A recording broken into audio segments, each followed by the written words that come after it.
Coming up on this Friday edition of Daybreak, US Vice President Joe Biden meets with President Park Geun-hye in Seoul today, where the two will hold consultations on expanding Korea's air defense zone. The two leaders are also expected to hold talks on Japan's moves towards rearmament and the revival of Japanese militarism. Korea inks a free trade agreement with its seventh largest trading partner, Australia. Korea's automobile and electronics industry stand to benefit from the trade deal. Plus, Japan's upper house panel has approved a controversial state secrecy bill, despite staunch opposition from opposition parties. The ruling Liberal Democratic Party coalition wants to have the bill enacted in the upper house on Friday. Daybreak begins now.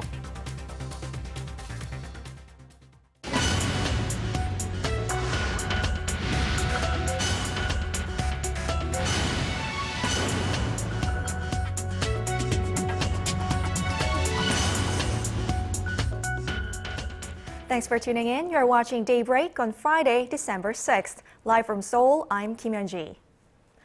U.S. Vice President Joe Biden is now in Seoul on the last leg of his East Asia tour, which has been dominated by diplomatic rows over China's recently established air defense zone. This subject is almost certain to come up during Biden's talks with President Park Geun-hye later today, as is Seoul's concern about Japan's increasing militarism. Hwang Sang-hee starts us off.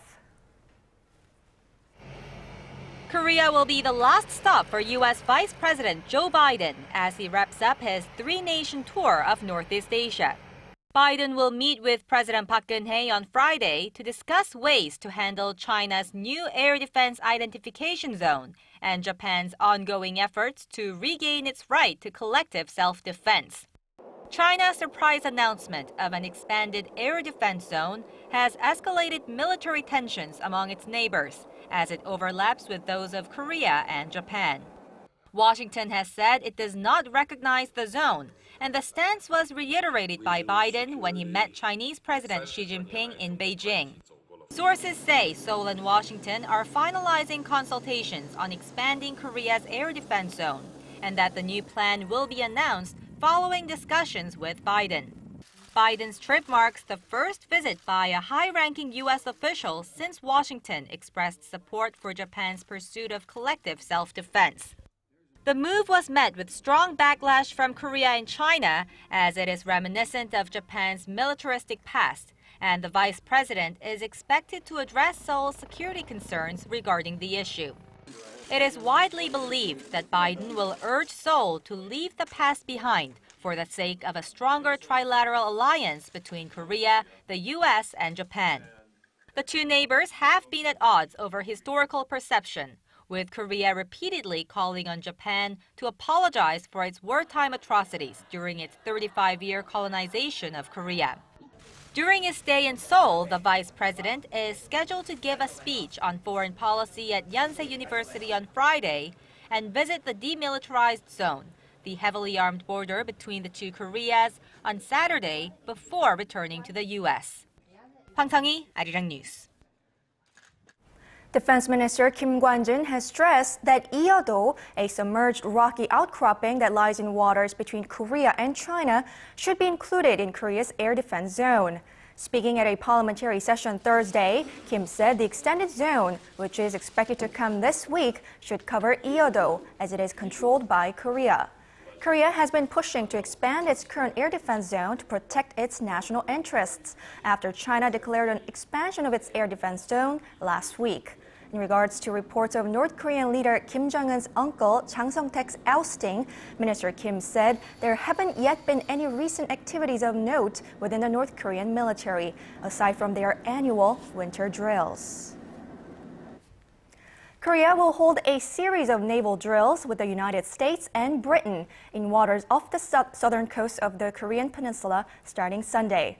Seoul's Defense Ministry spokesperson Kim MinSeok says 3 naval vessels will be deployed during the 2-day exercise.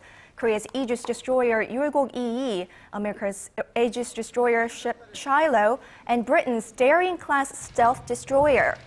The spokesman says the drill isn't being held in response to the recent tension over China's newly drawn air defense zone, but is aimed at bolstering teamwork in security cooperation and humanitarian relief operations.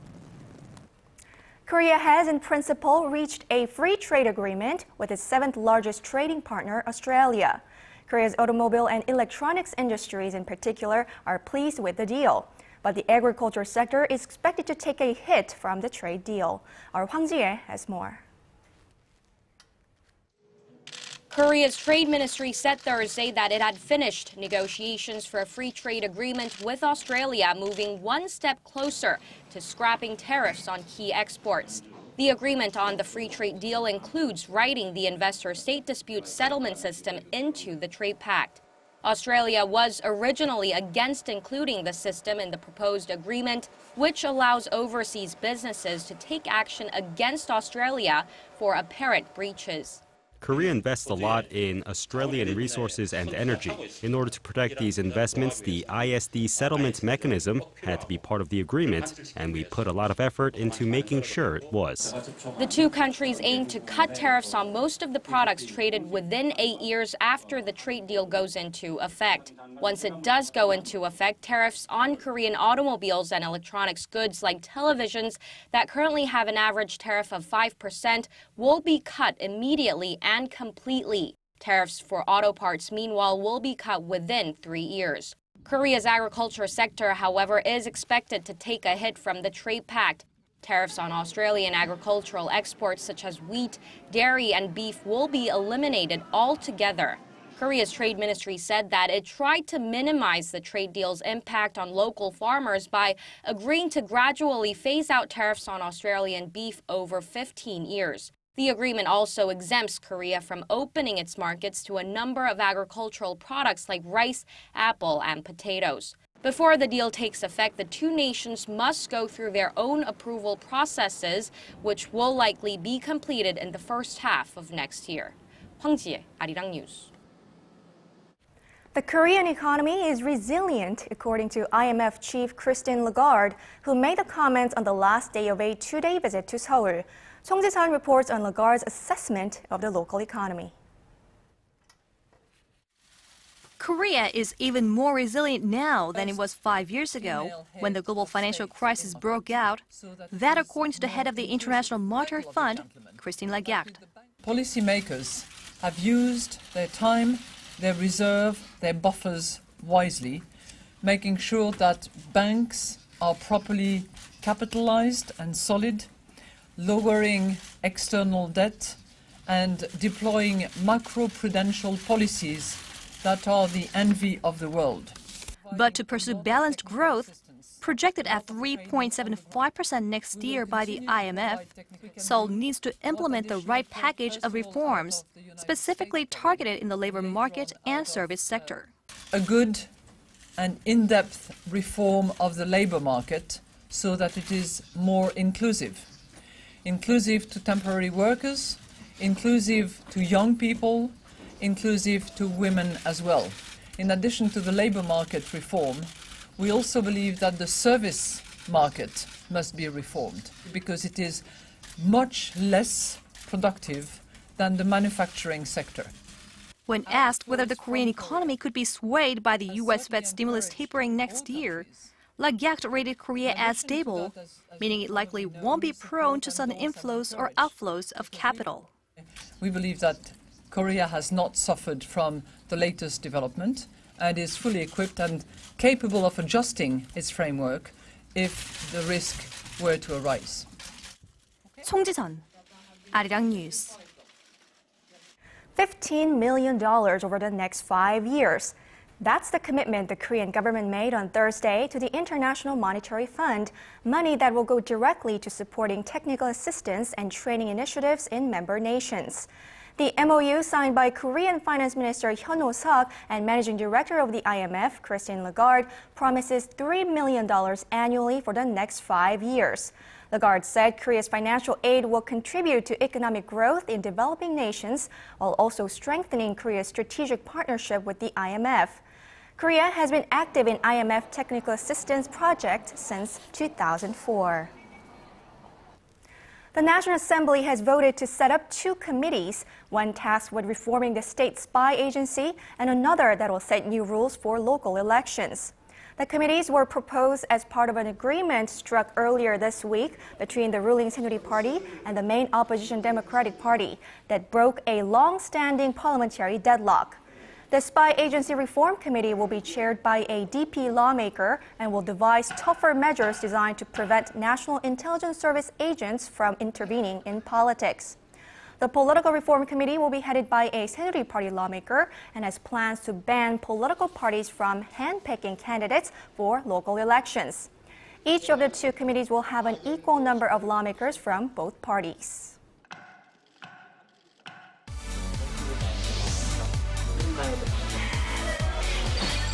If you want the latest news from Korea and around the world. Return to the negotiations. President Park Geun-hye plans, given the current circumstances. On your way to work or at home. Ministry. The legislature will convene a... Tune into Daybreak on Arirang TV. Prime Minister Shinzo Abe said Tuesday. Japan's ruling Liberal Democratic Party has forcibly passed a state secrecy bill despite violent protests by opposition parties.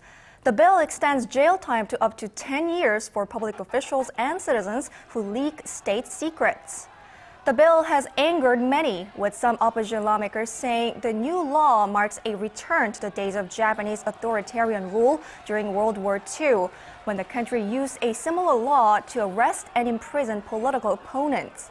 Prime Minister Shinzo Abe defends the bill, saying it will plug what he calls a leaky government machine and allow Japan to share key information with close allies such as the United States. French troops have already started landing in Bangui, a matter of hours after the UN Security Council voted to deploy African and French forces to the Central African Republic to end the sectarian bloodbath between Muslims and Christians that has affected nearly half of the country's population.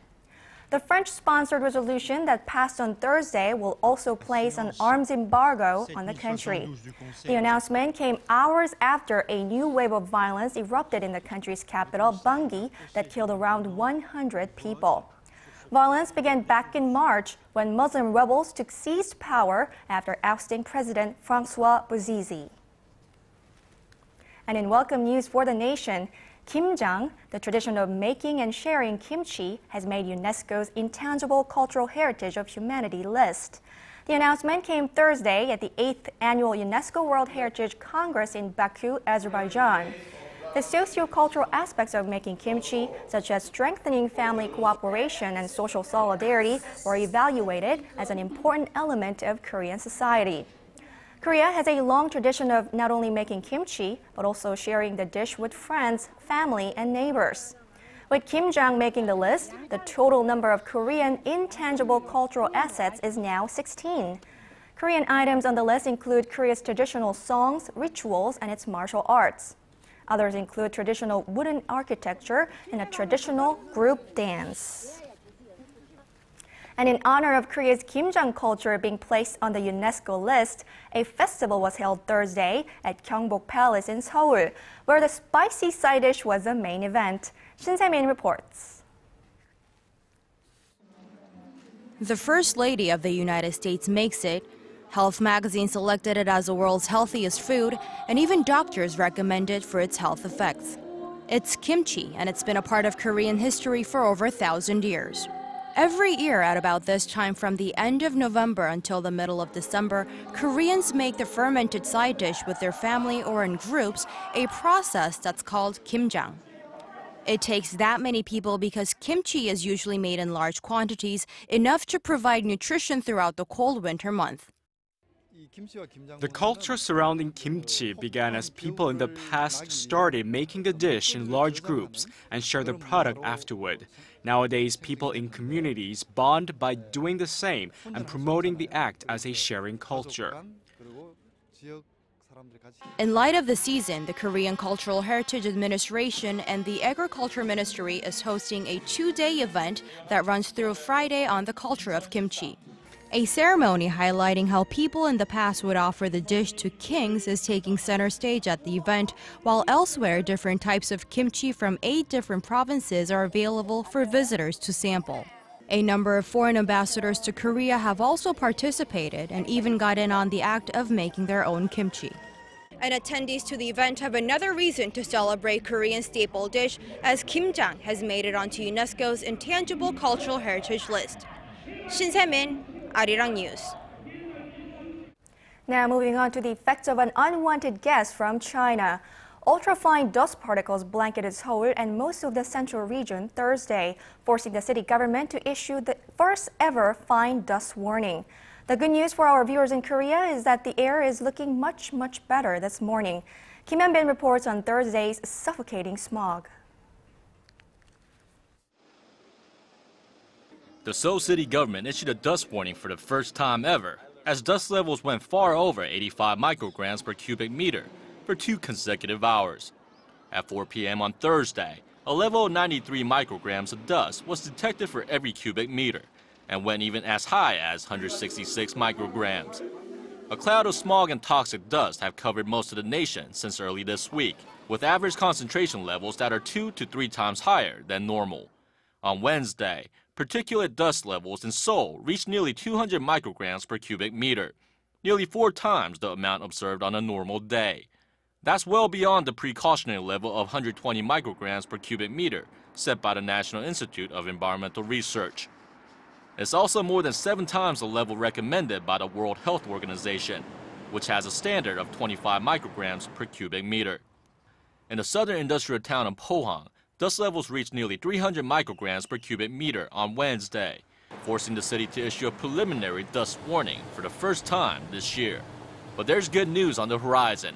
Dust concentration levels are expected to decline gradually starting Thursday.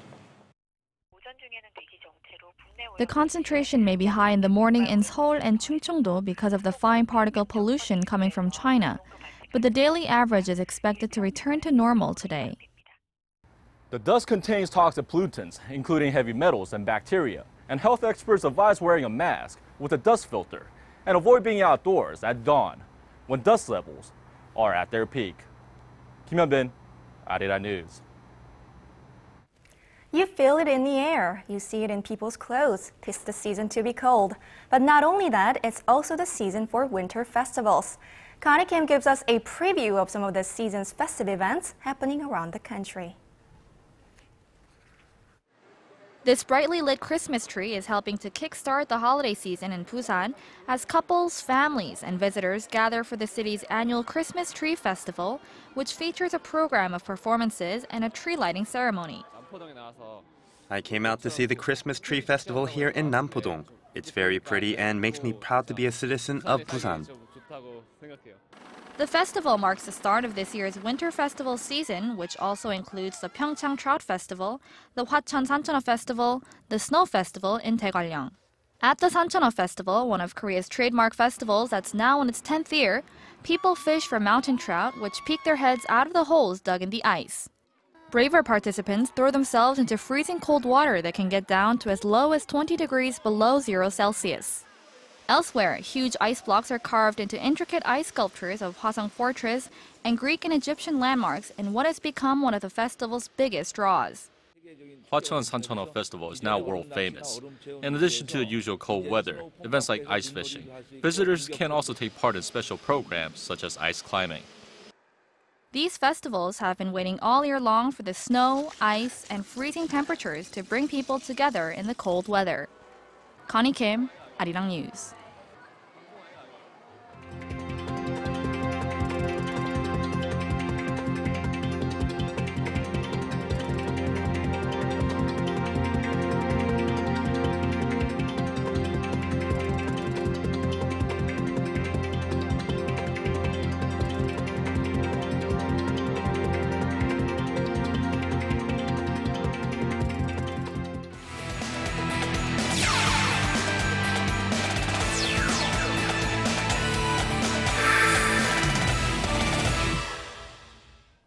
And TGI Friday, everyone, and what a Friday it's going to be for all you figure skating fans out there, as Kim MinSeok is set to make a return from injury during the Golden Spin of Zagreb. Now, the 23-year-old figure queen is all set for the event, which will prepare her for the upcoming 2014 Sochi Winter Games. And later tonight, with the short program taking place, the 2010 gold medalist will perform for the first time Send in the Clowns. And with the free skating taking place on Saturday, her performance is supposed to be a very upbeat one, as she's set to skate to Adios No Niños, a tango performance. Now, the nation's eyes will be on Kim MinSeok, as they hope her recent foot injury is no concern before the Winter Games. Now, Korea is known to host some of the biggest sporting events in the world, and after Thursday, Korea will add another to their long list, as FIFA announced that Korea will host the 2017 U20 World Cup. In a meeting which took place at Costa do Suipe, Brazil, FIFA announced that Korea will be the host nation. The latest news, Korea will have had hosted all the major World Cup events, including the 2001 Confederation Cup, the 2002 World Cup, and the 2007 U17 World Cup. Meanwhile, the host city has yet to be confirmed, as 10 cities are currently in the running. And moving on to baseball, a huge treat for all you baseball fans here in the nation, as the high school alumni baseball tourney kicked off on Thursday, with some of the current and former baseball players playing for their high school teams. And on the first day, Incheon's Dongsan High School beat Gwangju Jade High School 11-8, with Pochal High School beating Kaesong High 5-2. And so with that, moving on to some Thursday night's KBL action, as the struggling Wonjudong Promi beat Jeonju KCC Aegis in a close one, 77-73. And with Ulsan Mobis Phoebus facing off against Anyang KGC, let's take a look at the highlights. Now, first quarter of the game, Ulsan's Moon Tae-young scoring 14 of Ulsan's 18 points as they take an 18-9 lead. Second quarter, with 6 different Mobis players scoring in the quarter, they cruise into halftime with a huge 43-23 lead. Second half starts, and Sean Evans trying to get the team back into the game. Hepton cut the deficit down to 10 points. But the rally is cut short, as Mobis hangs on to take this game 66-56.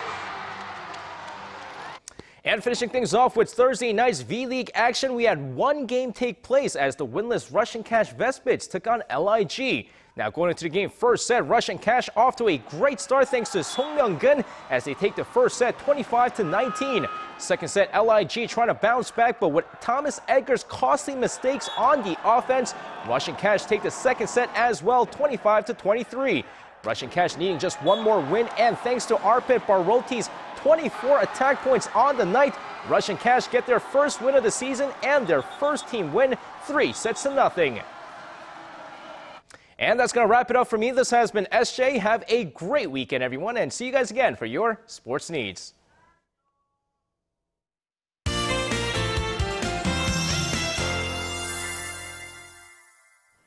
Happy Friday. Well, it's slightly cooler today, with daily lows dropping to minus side in the Seoul metro area. But afternoon highs will soar to positive as we go through the day. But be sure to dress warmer today. Well, it was quite smoggy yesterday, but this morning the level of fine dust is down to moderate, and air quality should gradually improve towards the afternoon. And we will be under the influence of high pressure from China, so we are waking up to sunny skies, and sky will stay sunny throughout the day. Well, this somewhat mild stretch will last a couple of more days, so plan ahead for your weekend, because early next week, cold front will usher in a fresh batch of cold air with rain nationwide. But now, here are the readings for today. Well, morning low in Seoul has been starting off at -1, but afternoon highs will peak 7, while afternoon highs in Daegu and Gwangju will climb into 11 and 10, while Busan peaks 12 under lots of sunshine. Now let's see how other regions are looking. It looks like Jeju will enjoy a mild day, with highs reaching to 13 in the afternoon. Daejeon and Dokdo will reach at 8 and 7, while Mount Kumgang stays in the chilly side. Now that's all for Korea, and here's the global forecast for viewers around the world.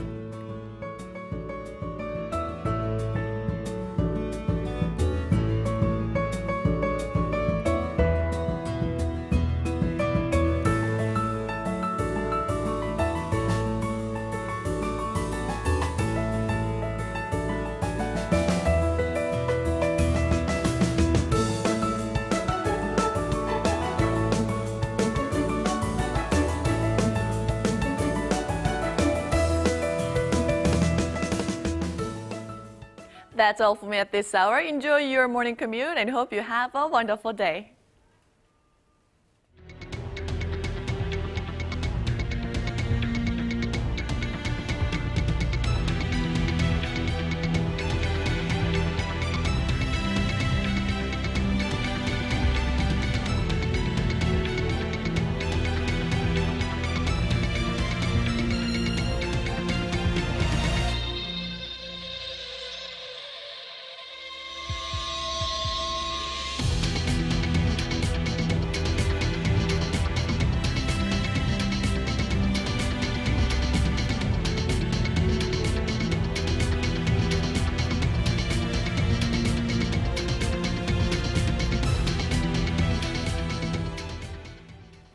Those are the stories we have for you at this hour. Stay tuned to Arirang for more of the day's latest throughout the day. Thank you for watching.